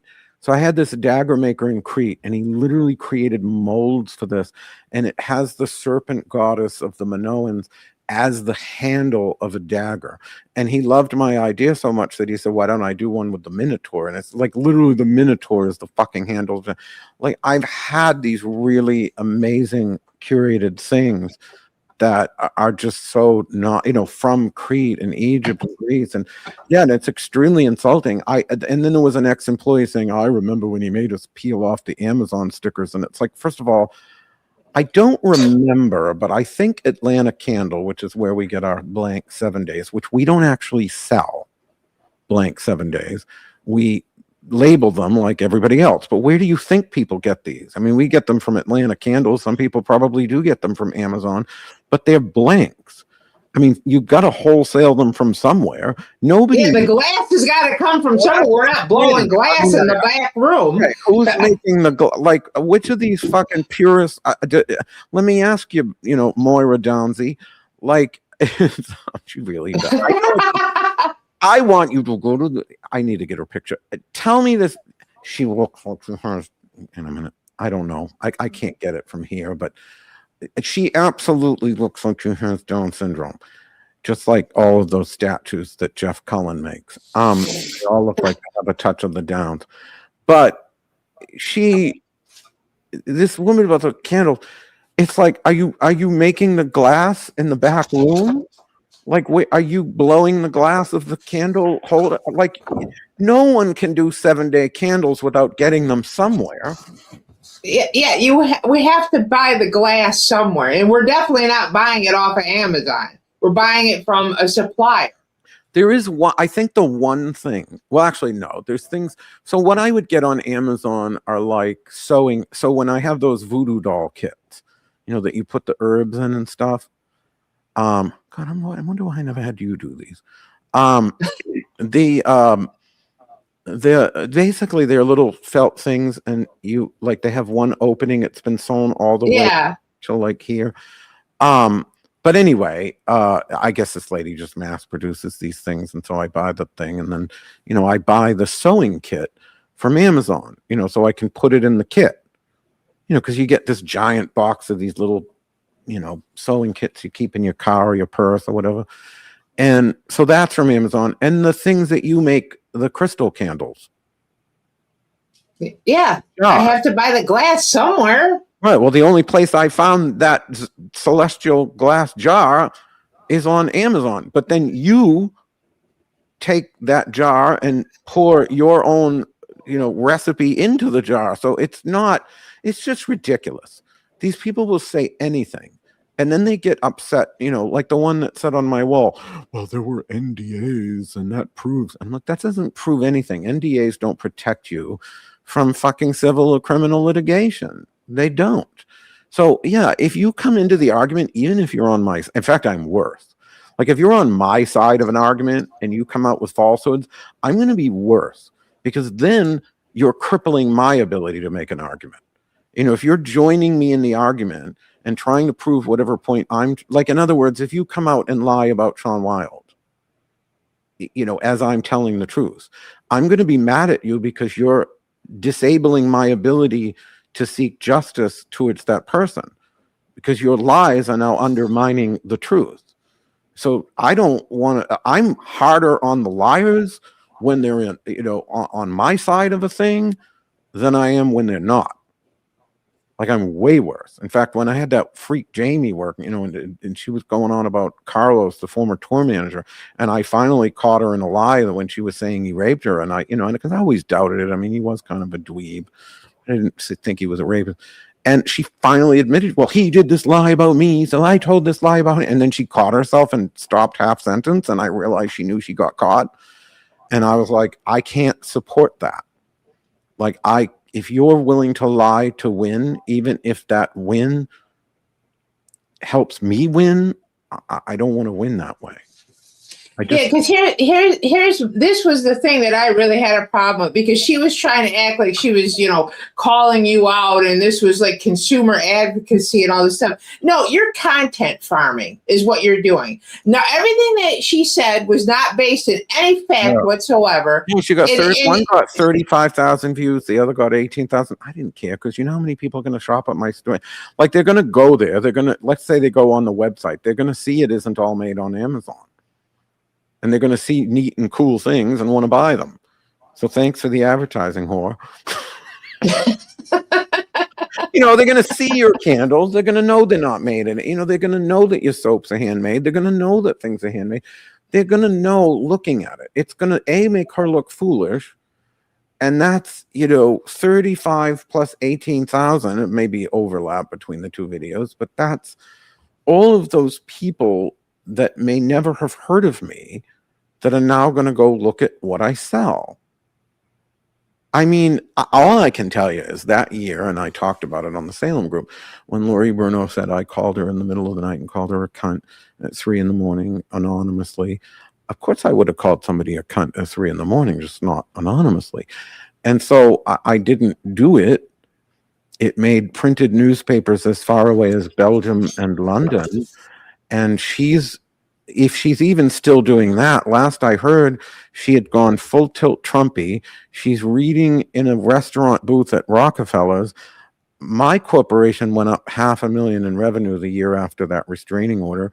So, sometimes the villain, I play that. Like, I allow a certain amount of villainy to be identified with me because number one, I do have that sort of side that I can be the villain, or at least the anti-hero, but I allow that into my personal public brand because I have no choice. They're going to demonize me anyway. So if I lean into it, and I'm like, sometimes I talk like a Disney villain in some of my posts, and I sound almost bombastically ludicrous in how I come across, and that's very much on purpose. Like, I'm literally playing up the cartoon villain because it actually allows me to be like, it's like with Howard Stern. Oh, that's just Howard. To be like, it's the same mindset. It's public relations manipulation. Okay, if you're going to make me a villain, you can do that, but you don't get to choose how I in turn manipulate your painting of me, because I will do that. And it made me very, very successful, and do I always love that, do I wish I could sometimes be Laurie Cabot and I've achieved all this through some nobility? Well, yeah, but it just wasn't in the cards, and if everybody was going to talk about me like I was the second coming of Hitler, then, I got to somehow lean into the, I mean, let's face it, everybody loved Hannibal Lecter. Everybody loves Hannibal Lecter. And it because like you always think of the gross villain of that movie as Buffalo Bill and wearing the skins, and it's like, but Hannibal Lecter's like suave, and you're just like, you can't wait for the next time he's on the screen. Everybody loved Hannibal Lecter. He ate people, but they loved him. People, if the villain, here's the secret: if the villain is fun, they can be the villain. You have to be fun. There has to be something funny, entertaining, etc. This isn't some secret admission that I eat people. But yeah, that'll be the next accusation. I don't think that has been one of them. I always tell people, say I fucked a goat in the woods, because that's the only thing I haven't. I've been called a racist, a murderer, a pedophile. They've said everything about me that isn't true, but you just don't care, because it's like, it doesn't hurt me. I get bothered when I when people, I am far more upset when people hurt like my husband. Not that none of the stuff faces him. He's like made of rock. But, when they go after my husband or people in the coven or, my niece or my family or my grandparents, I'm much more upset about those things because I feel like that's why superheroes wear masks or villains. No, and you're good at shaking that stuff off. You don't let it get to you. But as an artist and someone who employs multiple artists, that really riled me up. I'm sensitive about that. When that Penny Bedard went off about the witch's ball and started leaving bad reviews after I guested her into the fucking thing, and started writing bad reviews about the store and the employees and whatever nasty things she could say, I really hated that she took it out on my employees. Exactly. I really hated that. Like, how dare that fucking freaky cripple? Anyway, we're at 3 minutes. This is true though. Tim Curry said like that about the villains. He made them fun. It's like, well, Alexis. Joan Collins was the highest paid woman on TV in the 80s. She made Dynasty what it was. When I lost the nobility of my 70s obsession with Linda Carter as Wonder Woman, and I discovered Joan Collins as Alexis Morel Carrington, Colby Dexter Rowan. I even know all of them. One of my favorite lines, guilt is not an emotion that I suffer from. Guilt is for insecure people. She just had all the best lines. And, that's it. You lean into it. The audience loved Alexis. They loved her. I mean, I don't have that many people that support me, but I got my share. And then there's the haters and, whatever. They're going to hate. That's what they do. That's all they do. That's all they know how to do. And you can tell a true hater because the hate, it's never about what's real. It's like that Matthew Venus. He didn't like my husband, so he tried to paint him a racist 10 years ago. And that was just as ridiculous as what he says about me. And it's sad because I really think, I don't know that I've ever gotten a magical vibe from him. Like, I've been in person in a room with him. I never thought, oh, this guy has a zap. But he does have a lot of creative talent. Like I liked his Lenormand deck until he trashed my husband. I threw them all out. I sold them in the store. His bone war. He does a lot of his aesthetic in that store is absolutely gorgeous. That's what I appreciated about Matthew Venus more than anything. He gets that, but it's a shame that he just so lacks. He's not as bad as Matt Oren, though. I mean, it's just he's got to be the worst. Like, he posted that thing saying, I'm going to unfollow people that use AI to promote their events. And it's like, dude, you're presenting at SleazyCon, which uses AI in every single promotion it does for anything. You fucking hypocrite. And he knows that. So it's like, he's not actually saying something he believes. He's playing to the gallery. And it's so transparent. Anyway, if Gabby and Bella, shout out, if you want to come on next week, I think they hate that I have an agenda. At least I own my agenda. If you want a platform to tell your truth, we're here. I'm hoping to get Michelle Belanger, but I don't even, is she coherent? Like, yeah. I've never really talked to her. She sounds really weird on Bluetooth or whatever it is, Blue Sky. Whatever it is. But I think it's Blue Sky that's making it look incoherent. I think that is a very underdeveloped platform. Well, Michelle Belanger, if you want to come to, put it in the book, honey. Like, I get that I'm an unconventional platform, but we are what we are.